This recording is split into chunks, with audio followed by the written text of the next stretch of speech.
අපි හිතනවා නම් මේ අත මේ පුටුවේ වැදුනා. හරිද? අත පුටුවේ වැදීම නිසා මේ වේදනාව හටගත්තේ කියලා අපි හිතනවා නම් අන්න අපි සක්කාය දෘෂ්ටියේ ඉන්නවා. තේරුණාද? එතකොට අපි විචිකිච්ඡාවේ ඉන්නවා. මේ සංයෝජන ව්‍යාපාදේ හට ගන්නවා අපිට. තේරුණාද? එතකොට මේ කවදාකවත් දැන් මෙහෙම පුටුවේ අත හැප්පුණා මේ නිසා මේ වේදනාව හටගත්තා කියලා පනවන්නේ නැහැ. දැන් එතකොට අපි දන්නවා මේ පුටුව කියන එක බාහිරාන්තය. මේ ඇඳ මගේ අත ආධ්‍යාත්මික අන්තයයි. දැන් මෙන්න මෙහෙම ගැටීම නිසා ඇති වෙනවා මෙන්න මේ වේදනාව. අතේල කාසු පහන්නේ ඇවිල්ලා මේ දුක තමා විශ්ින් කරනවාද? දැන් මම නේ මේකට ගහන්න ඇති. නේද? අන්න තමා විශ්ින් කරනවාද මේ දුක? දුකේ දන තමා විශ්ින් හැදුවද? නේද? නැත්තම් මේ මෙයා නිසා අනු නිසා හටගත්තද? නැත්තම් මෙයයි නිසා හටගත්තද? නේද? දැන් මම මේකට අතින් ගහපු නිසාද දුක් වේදනාව හටගත්තේ? නේද? ඒ මා විශ්ින් කළාද? නැත්තම් මම මෙහෙම ගහනකොට මේ පුටු ඇඳි තියෙන තදගතිය නිසාද මට මේ වේදනාව හටගත්තේ?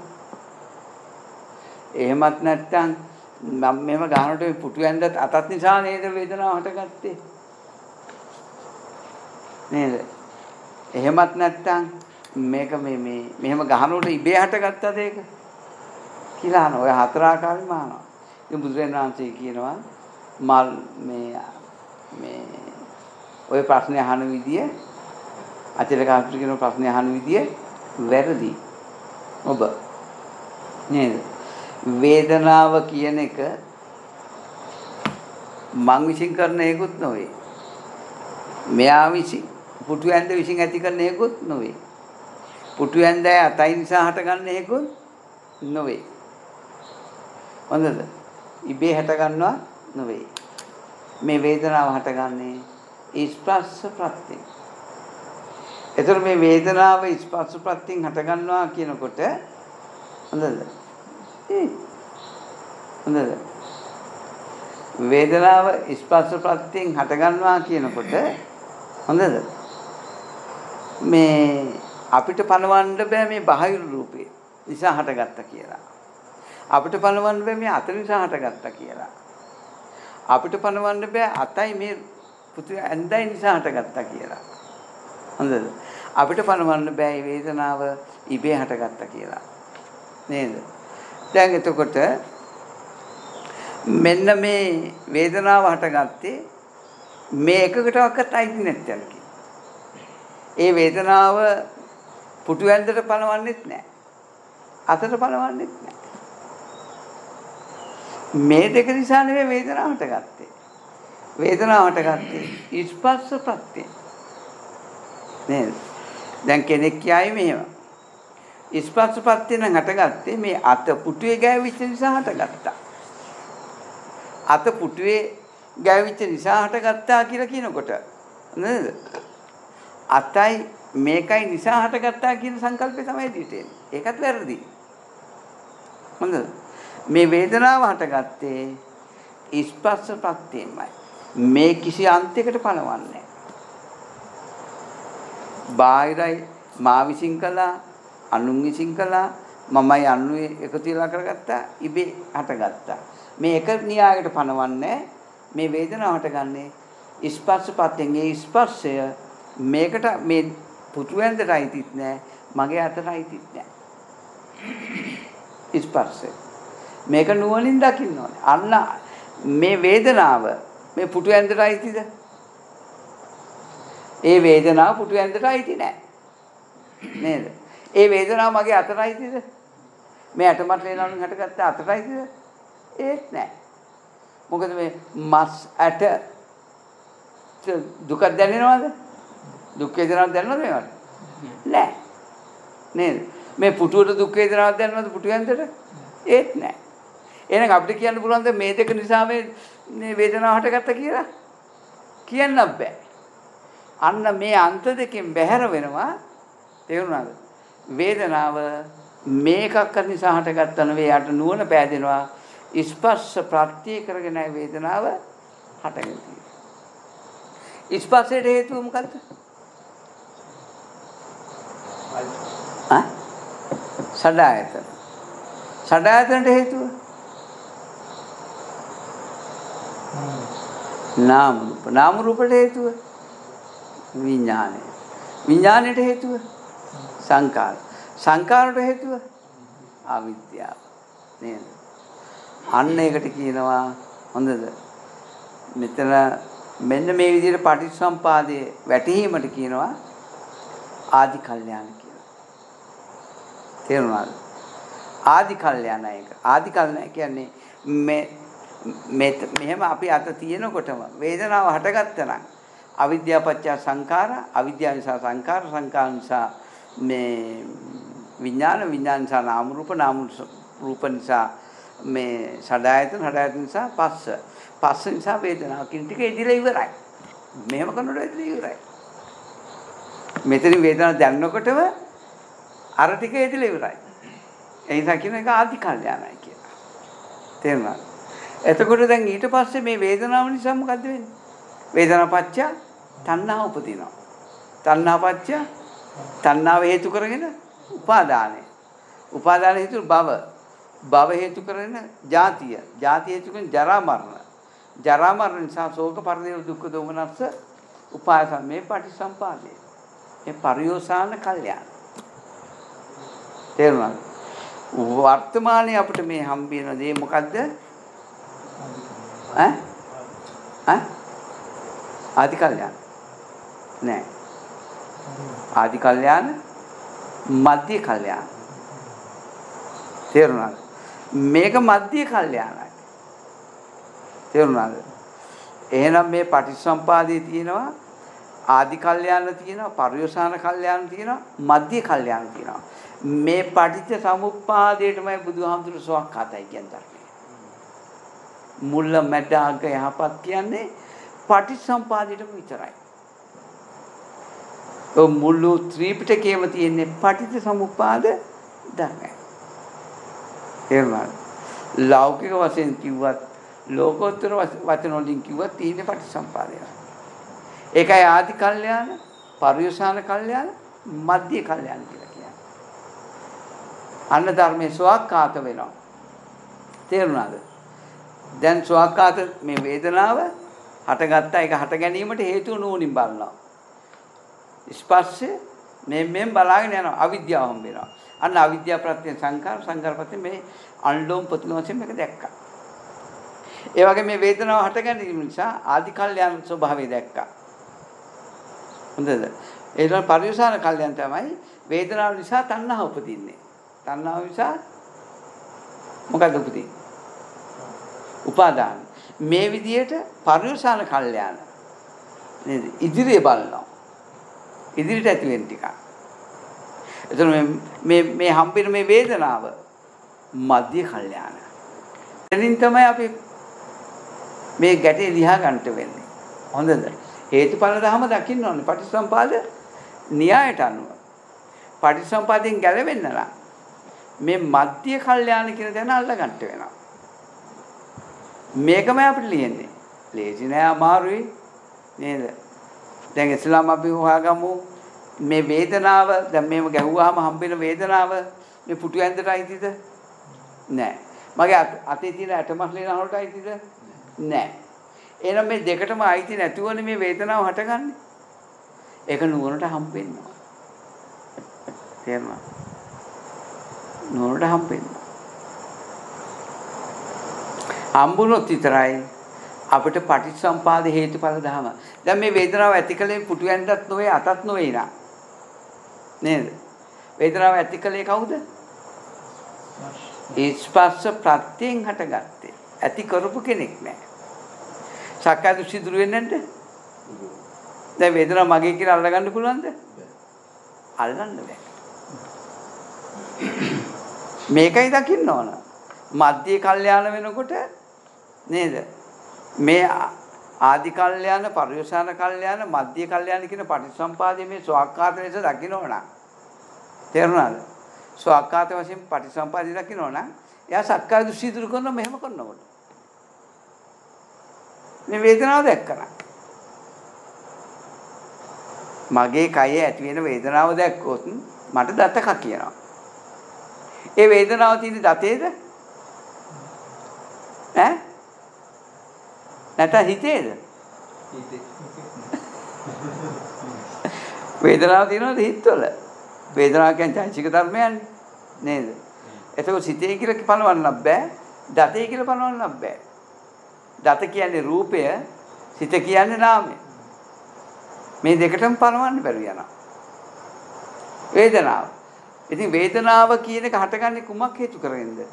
ස්පර්ශය හේතු කරගෙන. දැන් මේ අපි අයියෝ මගේ දතක් කිනවා ඉන්න බෑ මෙතන රිදෙනවා කියලා මෙතන වේදනාව පනවනවනේ අපි අතකින් දෘෂ්ටියේ. වේදනාව ඇතකින් දෘෂ්ටියෙන් පනවන්න බෑ. තේරුණාද? මොකද වේදනාව හටගෙන තියෙන ස්පර්ශපත්තිය නිසා. ඒ වේදනාපච්චය තණ්හා වෙනවා. තණ්හාපච්චය උපාදාන වෙනවා. නේද? එතකොට උපාදාන වෙන්නේ වේදනාවද තණ්හාවද?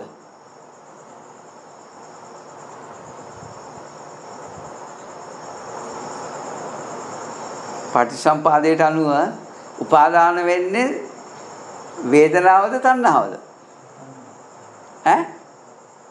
අයියෙන් කියන්නේ තණ්හාවයි. යම් කවුරු හරි කියනවා නම් උපාදාන වෙන්නේ වේදනාව කියලා. එතකොට පටිසම්පාදයට ගැලපෙන්නේ නැහැ. ඒ කරපු දේශනාව පටිසම්පාදයට ගැලපෙන්නේ නැහැ. කවදාකවත් වේදනාව හොඳද? වේදනාපච්චය උපාදාන වෙන්නේ නැහැ. තේරුණාද? උපාදාන වෙලා තියෙන හැමතිස්සෙම තණ්හාවයි. ඒකයි මේ අන්ලෝම පතලෝම වශයෙන් බුදුරාමතුරුගේ පටිසම්පාදයේ බලන්න කියලා කියන්නේ. ඒකමයි. ඉතින් මේ විදිහට අපි තෝරන් ගන්න ඕන උපාදාන වෙලා තියෙන තණ්හාව නම් කවදාකවත් අපිට උපාදාන වෙන්නේ වේදනාව. මොකද වේදනාව හටගෙන නිරුද්ධ වේදනාව හටගත්තට පස්සේ එය හේතු කරගෙන තණ්හාව හටගත්තා. තණ්හා ප්‍රත්‍යයෙන් උපාදාන වෙනකොට වේදනාව පවතින්නේ නැහැ එතන. මේ බොහොම ගැඹුරු තැනක් මේ කතා කරන්නේ. තේරුණාද? අපි සක්කාය දෘෂ්ටියෙන් අල්ලගත්ත තැනක් නෙවෙයි. මේක. ඒකයි මේ ධර්මයේ පටිසම්පාදයට ගැලපෙන්න ඕන කියන්නේ. පටිසම්පාදයට ගැලපෙන්නේ නැත්නම් චතුරාර්ය සත්‍යයට ගැලපෙන්නේ නැත්නම් මේ ධර්මයේ ඒකයි ධර්මයේ මේ විනයට සසඳන්න සූත්‍රයට බහලන්න කියන්නේ ඒකනේ. මේ ධර්මයේ මහෝපදේශ සූත්‍රය කියන්නේ ඒකනේ. නේද? සූත්‍රයට බහලන්න කියන්නේ ඉතින් මෙන්න මේ චතුරාර්ය සත්‍යයට පටිසම්පාදයට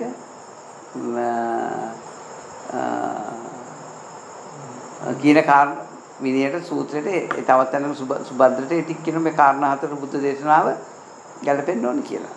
අන්ත දෘෂ්ටි තියෙන්න බෑ. දැන් දතේ කැක්කුමක් ඇති වෙනකොට දතේ තියනවා කියලා ගන්න එපා. ඒක දතට අයිති නෑ වේදනාව. ස්පර්ශ ප්‍රත්‍යයෙන් හටගෙන තියෙන කියලා දකින්න ඕන. අපි දතට අයිති කියලා පනවනවා නම් අපිට වැරදිලා. ඒ සක්කාය දෘෂ්ටියයි. දතට අයිති කියලා පනවන්නේ සක්කාය දෘෂ්ටිය. දතට අයිති නෑ. අයිති නැති බව අපිට ප්‍රත්‍යක්ෂ වෙන නම් ස්පර්ශ ප්‍රත්‍යයෙන් හටගත්ත කියලා දකින්නවා. අන්න ස්පර්ශ ප්‍රත්‍යයෙන් හටගත්තාම ස්පර්ශ කොහෙද තියෙන්නේ? පනවන්න බෑ ඒක ඥානය. ඒකයි බුදුරජාණන් වහන්සේ කියන්නේ රාග දෙවේෂ මොහ දීනායට මම දේශනා කරු අවිද්‍යා සාගත පටිච්චසම්පාදේ දැකගත නොහැකි කියනවා. රාග රත්තාන දක්ඛින්ති ආර්ය පරිේශන සූත්‍රය කියනවා ඒ බව. රාගේ තියෙනන්ට දෙවේෂේ තියෙනන්ට මොහේ තියෙනන්ට මම දේශනා කරන පටිච්චසම්පාදේ දැක ගන්න බැහැ කියනවා. අපි මේ පොත්පත් කියලා මේ පටිච්චසම්පාදේ තෝරගෙන තියෙනවා. කාරණා දුර කටපාඩම් කරගෙන ෂෝක් එකට අපි කියලා දෙනවා. අවිද්‍යාව කියන්නේ මේකයි, සංකාර කියන්නේ මේකයි විස්තර කරන හොඳට.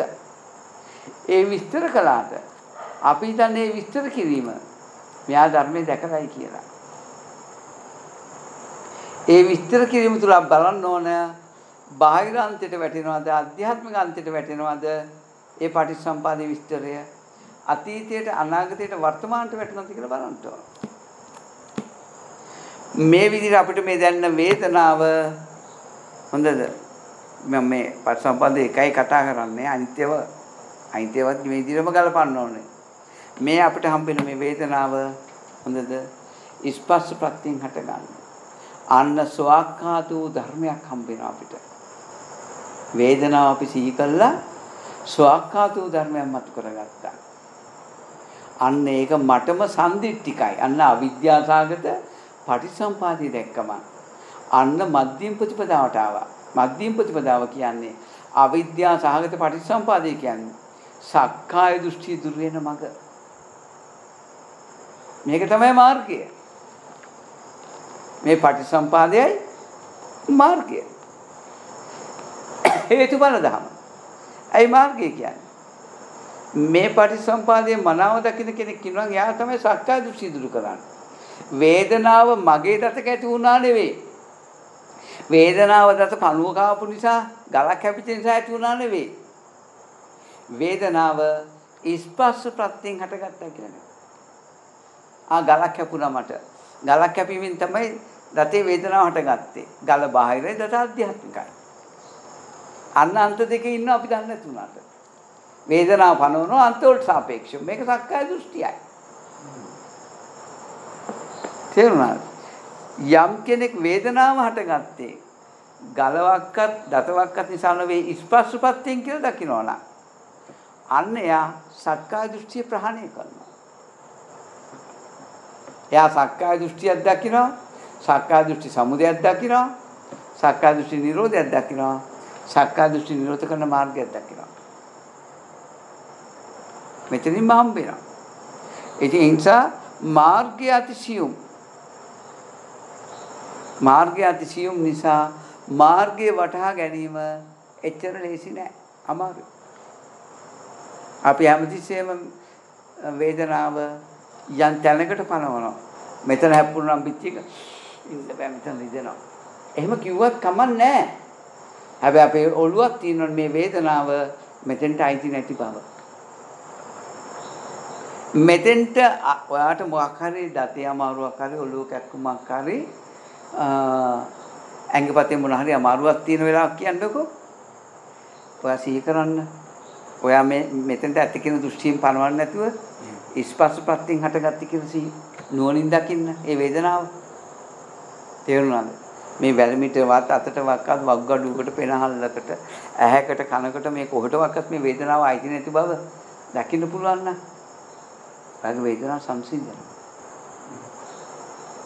ඇත්තටම කෝකස්සප මේ ධම්මවිචේ සම්බොජ්ජංගේ කෝකස්සප සති සම්බොජ්ජංගේ කියලා අන්න උතට. ඔය ඒකට ආබාධි සංසිඳනවා. කියනවා. අන්න ඒක නිසා මේ වේදනාව සක්කාය දෘෂ්ටිය ප්‍රහාණය වෙන විදිහට සක්කාය දෘෂ්ටිය කියන්නේ අපි මේ බාහිරාන්තයකට හෝ ආධ්‍යාත්මික අන්තයට හෝ පනවනවා මේ වේදනාව හටගත්ත තැන. එක්ක මේ දෙකම එකතු කරලා පනවනවා. මේ වේදනාව එක්ක අතීතයට පනවනවා, මේ වේදනාව එක්ක අනාගතයට පනවනවා, එක්ක මේ වර්තමානයට පනවනවා. මේ වේදනාව ඇත්ත කියන දෘෂ්ටියෙන් පනවනවා. ඒ නිසා මේ අන්ත වලට වැටෙන්නේ නැතුව තමා තුළ ඇති වෙන මේ වේදනාව තෝරගන්න පුළුවන් වුණොත් හරියට වටිනවා. ගලක වදින කකුල. වේදනාව ඇතුලේ කොහොමද? පතක්ජන කෙනා හිතනවා සක්කාය දෘෂ්ටියට අනුව හිතනවා කකුල ගලේ වැදිච්ච නිසායි වේදනාව හටගත්තේ කියලා. අන්න අන්තයට පනවනවා. කකුල අධ්‍යාත්මික වෙනවා, ගල බාහිර වෙනවා. මේ අන්ත දෙක නිසායි වේදනාව හටගත්තේ. අන්න ධර්මයෙන් බැහැර වෙනවා. අන්න මාර්ගේ නෑ. මාර්ගයේ තියෙන එක්කෙනා දකින්නවා ගලේ කකුල යපුණාට වේදනාව ඇති වෙච්ච එක කකුලට අයිතිත් නෑ, අතනට අයිතිත් නෑ. ස්පර්ශ ප්‍රත්‍යයෙන් මේ වේදනාව හටගත්තේ. ස්පර්ශයට හේතුව සඩායතන නේද? සඩායතනට හේතුව නාම රූප. නාම රූපට හේතුව විඥානය. විඥානේ මෙන්න විදිහට පටිච්චසමුපාදය සිහි කරනවා. මේ පටිච්චසමුපාදය කියන්නේ මධ්‍යම ප්‍රතිපදාවයි. එහෙම. අන්‍ය දුකක් දකිනවා නේද? දුකට හේතුවක් දකිනවා. නිරෝධයක් දකිනවා මාර්ගයක් දකිනවා. පටිච්චසමුපාදයේ බැහැර කළ ධමයක් දකින්න බෑ. යෝ පටිච්චසමුපාදම් පස්සති සෝ ධම්මං පස්සති. යම් කෙනෙක් පටිච්චසමුපාදයේ දකීද ඔහු ධර්මයේ දකි. යෝ ධම්මං පස්සති සෝ මං පස්සති. යම් කෙනෙක් ධර්මයේ දකීද හේමා දකි. මොන උදාහරණ කියන්නේ? ඒ කියන්නේ බුදුරජාණන් වහන්සේ හම්බෙන්නේ අන්ත දෘෂ්ටි වලින් කවදාක්ක. අතීත සංඥාවෙන් අනාගත සංඥාවෙන් බුදුහාමුදුරු හම්බෙන්නේ නැහැ කාටවත්. බාහිරාන්තයෙන් සහ ආධ්‍යාත්මික අන්තයෙන් බුදුහාමුදුරු හම්බෙන්නේ නැහැ කවදාක්ක. බුදුරජාණන් වහන්සේ මුණ ගැහෙන්න නම් මධ්‍යම ප්‍රතිපදාවට එන්න ඕන. මධ්‍යම ප්‍රතිපදාවට එන්න නම් පටිච්චසමුපාදය දකින්න ඕනේ. ඕගොල්ලෝ මේ පරිහරණය කරන ඕගොල්ලන්ගේ මේ ජීවිතය පටිච්චසමුපාදයයි. ඒ හේතුඵල ධර්ම ඕගොල්ලන් දන්නේ නැහැ, දකින්නේ නැහැ. දකින්නේ නැත්තේ පටිච්චසමුපාදයේ මේ ඕරම්බාගේ සංයෝජන පහ නිසා. ඒ නිසාමයි. ඉතින් අන්න ඒක නිසා දැන් මම මෙහෙම කළා මේ පුටුවට ගහනවා. සද්දයක් ඇහෙනව නේද? නේද? ඒ සද්දය නිසා නේද? ඒ පුටුවට ගැහුවා මේ සද්දය ඇති වුණා නේද? ඒ සද්දය ඇති උනේ මම පුටුවට ඇඟිල්ලෙන් ගහපු නිසා.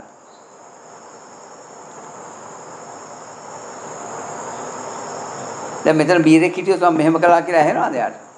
ඇයි ඇහෙන්නේ? පටිච්චසමුපාදයට යන්නේ. එතන හිතන් දක්ෂ වෙනවා. සද්ද හටගන්නේ කොහොමද? ඈ?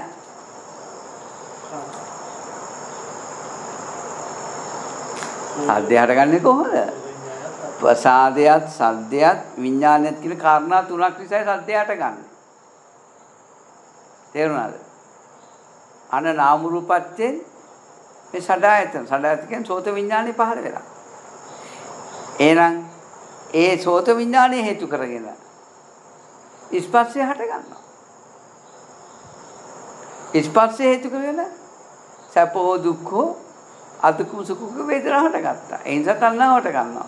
තණ්හා ප්‍රත්‍යයෙන් උපාදාන, උපාදාන ප්‍රත්‍යයෙන් භව, භව ප්‍රත්‍යයෙන් ජාති ජරා ව්‍යාධි. මෙන්න හේතුඵල ධම දකිනවා. දැන් මේ සද්ද අහන කවුරු හරි ඉන්නවද? ඉන්නවනම් ඉතින් මේ සක්කාය දෘෂ්ටි තියෙනවා. දැන් මේ ලීයට ගහපු නිසාද මේ ලීයෙන්ද සද්ද එන්නේ? මේ ලී සද්දයක් තියනවද? මේ ඇඟිලි සද්දයක් තියනවද?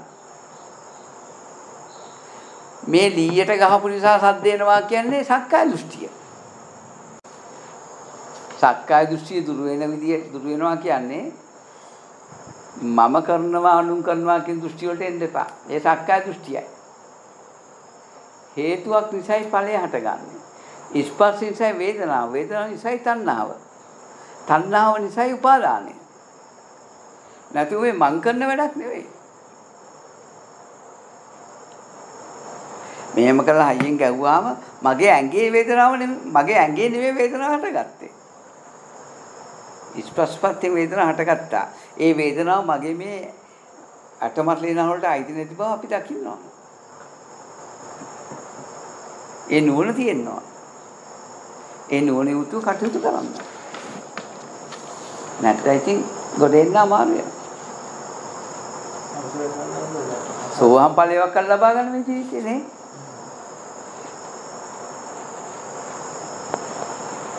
ඉතින් මේ විදිහට මේ වීර්යවන්ත වෙලා මේ අන්ත දෘෂ්ටි වලට වැටෙන්නේ නැති විදිහට කල්පනා කරන්න ඕන. මේ ධර්මයේ සෝවාක්කාතයි කියන්නේ මුලමදාග ගහපත් කියන්නේ පටිච්චසමුපාදිත අනුව බැලීමයි. හේතුඵල ධර්ම. ඒක සම්දිත්තිකයි. තමාගේ නුවණ තමයි හම්බෙන්නේ. මෙහෙම ගැව්වහම මගේ අත අයියෝ මෙතන රිදෙනවා ඉන්න බෑ කියලා මෙතන අල්ල ගන්නවානේ. මේක සක්කාය දෘෂ්ටියයි. අත අල්ල ගන්නවා අත රිදුණයි කියලා. එනකොට එයා දැක්කොත් වේදනාව මේ අතට හම්බ වෙන්නේ නැහැ. වේදනාව ස්පර්ශ ප්‍රත්‍යයෙන් හැටගත්තේ. මේ වේදනාව මේකට අයිති නැති බව යන ඕනෙන් දකිනවා. දැන් මෙහෙම කෙනෙක්තුවම මේ අටමස්ලේ නාර වලට රිදෙනවද? රිදෙන්නේ නැහනේ. අටමස්ලේ නාර වලට නෙවෙයි රිදලා තියෙන්නේ. වේදනාව මේ ඝන රූපේට අයිති නැහැ. වේදනාව. දැන් අපිට පොල්ලකින් ගැහුවොත් අපිට රිදෙනවනේ. නේද? මේ කොන්ක්‍රීට් කණුවකට පොල්ලකින් ගැහුවොත් රිදෙන්නේ නැද්ද? නැහැ. ඒ වෙලෙම එයාට ගැහුවා කියලා එයාට රිදෙන්නේ නැහැ අපිට රිදෙනවා. හැබැයි මේ කණුවත් මේ මගේ රූපයත් දෙකම එකයි. තේරුණාද? මගේ රූපේ වේදනාව ඇතිලා තියෙන මේ රූපේ නෙමෙයි. රූපේට අයිති නැහැ වේදනාව. ස්පර්ශයට වේදනාව අයිති. අයිති කියලා පනවන්න බෑ. ඒ ප්‍රත්‍ය කරගෙන හට ගන්නවා. එහෙම බලනකොටයි අපිට මේ සක්කාය දෘෂ්ටි තුරු වෙන්නේ. අන්න ඒකට කියනවා තමාට මේක වැටහෙන නිසා සම්දිට්ඨිකයි කියනවා. මේ පටිසම්පාදය කෙනෙකුට අයිති නැති ධර්මයක් කියලා දැකීම. හේතුඵල ධමයක් කියලා දැකීම. ඒ කියන්නේ ඕගොල්ලන් අද ඔය පරිහරණය කරන රූපය හේතුඵල ධමයක්. අද ඒ වෙන සිදුවීම් ටික ඕගොල්ලන් හිතන්නේ මටයි තණ්හාව ඇතිලා තියෙන්නේ. මටයි රාගය ඇතිලා තියෙන්නේ. මටයි ද්වේෂය ඇතිලා තියෙන්නේ. මම කියලා මනෝගෙන. හැබැයි මට නෙමෙයි. මේ හැමදේම හටගෙන තියෙන යම් හේතුන් නිසා ඵලයක්. මං ඇති කළා නෙමෙයි. මට ඇති වුණා නෙමෙයි. හේතුඵල ධර්ම දකින්න ඕන. අන්න ඒක දැකීම සම්දිට්ඨික වෙනවා. ධර්මය. ඉතින් තුන් කාලට ඇති නෑ. දැන් මේ වේදනාව. රිදෙනවද දැන්? මේ පුටුව රතින් ගැහුවාම රිදුනා. මේ පුටුවකට අතේවක කලින් තිබුණාද වේදනාව? නෑ. දැන් හටගත්ත වේදනාව එතරම් නිරෝධ නැද්ද? ඒක හොයටකට ගියාද? නෑනේ. අන්න සක්කාය දෘෂ්ටිය දුරු කරපු එක්කෙනා දන්නවා හේතුන් නිසා හටගන්න ඵලය දකින්නවා. වේදනාව කියන්නේ ඵලය. අන්නේ හේතුඵල ධම දකින්න කෙනා දකින්නවා පෙර ඉඳලා ආවේ නැහැ කියලා කවුරුවක් අක්කා. වේදනාව පෙර ඉඳලා ආපු එකක් නෙවෙයි. අනාගතයට යන්නේකුත් නෙවෙයි. වර්තමානයේ පවතින හේකුත් නෙවෙයි. සක්කාය දෘෂ්ටියට අනුව මම පෙරත් ඔය වේදනාව වින්දා ඉදිරියටත් මට වේදනාව විඳින්න තියෙනවා. අන්න සක්කාය දෘෂ්ටියට කොටු වෙනවා. තේරුණාද? එහෙනම් අකාලික ධමයක් දකින්නවා කියන්නේ සක්කාය දෘෂ්ටි දුරු කරලා. ඒ කියන්නේ වේදනාව ඒ වෙලාවේ ස්පර්ශ ප්‍රත්‍යයෙන් හටගත්තා නේද? ස්පර්ශ නිරෝධයෙන් වේදනාවද නිරෝධ වෙනවා කියලා කියනවා. මුළු පටිච්චසම්පාදයේම එහෙමයි. මේ පටිච්චසම්පාදයේ ධර්මයේ පෙර ඉඳලා අපේ එකක් නෙවෙයි. අනාගතයට යනවා නෙවෙයි. වර්තමානයේ පවතිනවා නෙවෙයි. මේ දැන් මේ පුටුවට ගැහුවම මගේ අතේ ඇති වෙච්ච මේ වේදනාව මේ දැන් හටගත්තේ. එහෙනම් පටිච්චසම්පාදය මේ දැන් හටගත් එකක්. පටිච්චසම්පාදයේ අතීත අනාගත කියලා ධර්මයක් එදෙන්නේ නැහැ. හැබැයි මේ වේදනාව ඇති වෙනකොටම ආදි කල්යාණ එදිලා ඉවරයි. පරිවසන කල්යාණ දෙදිලා ඉවරයි. ඒක මට උපාදාන මගේ කියලා අල්ලගන්නේ දැන් තණ්හාවෙන් නේද? අන්න ඒක හටගෙන එතන නිරෝධ වෙලා ඉවරයි. පටිසම්පාදයට අතීත අනාගත වර්තමානට අයිති නැහැ පටිසම්පාදය. ඒකයි මේ ධර්මයේ අකාලිකයි කියන්නේ. තුන් කාලට අයිති නැහැ. අයිති වුණොත් සක්කාය දෘෂ්ටියයි. අන්තිකට ගියා. මේ දැන් හට ගන්න වේදනාව කොහක්වත් තිබිලාව නෙවෙයි ස්පර්ශ ප්‍රත්‍යයෙන් හටගත්තා. හටගෙන එතනම නිරෝධයි. ඉතින් පටිසම්පාදයේ දක්ෂයෙක් නම් බහුධාතුක සූත්‍රයට අනුව පටිසම්පාද කුසල නම් කුසල මහාන පඬිතයයි කියලා මම පනවනවා මගේ ආර්ය ශාස්ත්‍රනේ. විභාග නැහැ මෙව්වට. පාස් කරන්න පඬිත විභාග නැහැ. බහුධාතුක සූත්‍රය පෙන්වන්නේ නැහැ. තේරුණාද? ඒව හැදිච්ච ධර්ම. ඒව රස්සාව කරන්න නොව හැදලා තියෙන්නේ. මේකෙන් රස්සාව කරන්න බෑ. මේ පඬිත දැක්මේ. අන්න අකාලික වෙනවා. දැන් මේ වේදනාව එහි පස්සිකයි. මේක දිහා බලන්න කියනවා. ඒව බලව. නුවණින් බලන්න මේක.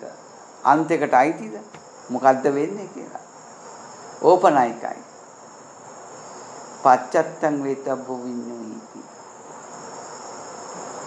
නුවණින්ම මේක ප්‍රත්‍යක්ෂ කරගන්න කියනවා. ඉතින් මේ විදිහට මේක දකින්න වේදනාව යම් අන්තයකට දෘෂ්ටියකට අයිති කරනවා නම් ඒක දුක. මේ වේදනාව යම් අන්තයකට දානවා නම් ඒක සමුදය තියෙනවා එතන. ඒ නිසා සමුදය ඇති වෙනවා. එතකොට මේ වේදනාව සමුදය කියන්නේ මේ වේදනාව දුක ආර්ය සත්‍ය කියලා දකින්න. හොඳද? වේදනාව දුකක් කියලා දකින්නක ආර්ය සත්‍ය එතන. අන්තයකට දෘෂ්ටියකට අයිති නැත්නම් ඒ වේදනාව දුක ආර්ය සත්‍යයි. හොඳද? වේදනා ප්‍රත්‍යයෙන් තණ්හාව වේදෙන නිසා සමුදාය සත්‍ය දකින්නවා. තේරුණාද? සමුදාය සත්‍යයක් දකින්නවා. එතකොට තව පුළුවන් ඕනනම් ස්පර්ශ ප්‍රත්‍යයෙන් වේදනාව හට ගන්නවා කියන්නේ ස්පර්ශයේ සමුදයයි. ස්පර්ශයෙන් තමයි මේක හටගන්නේ. වේදනාවේ දුකට හේතුව ස්පර්ශයෙන්.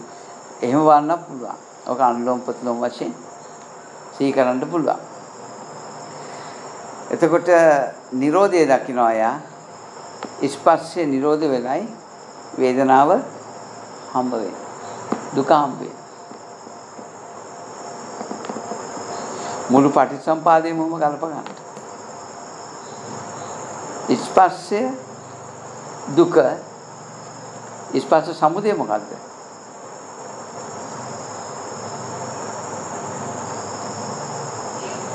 සදායතන. ස්පර්ශ සමුදය සදායතන.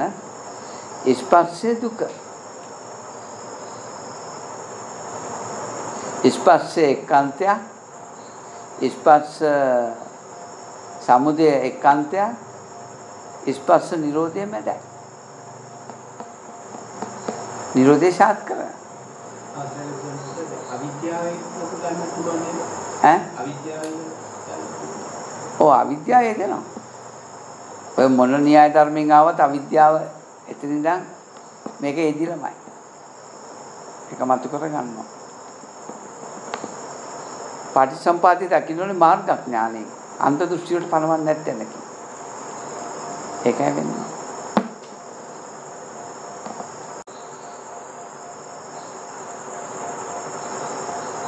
සක්කාය දෘෂ්ටි ඉන්න කෙනා සක්කාය දෘෂ්ටිය දන්නවද?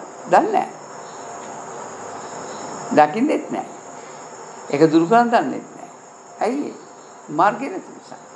මාර්ගයේ ඉන්න කෙනෙක් විතර සක්කාය දෘෂ්ටිය දන්නේ. දකින්නේ. ඒක දුරු කරන්න.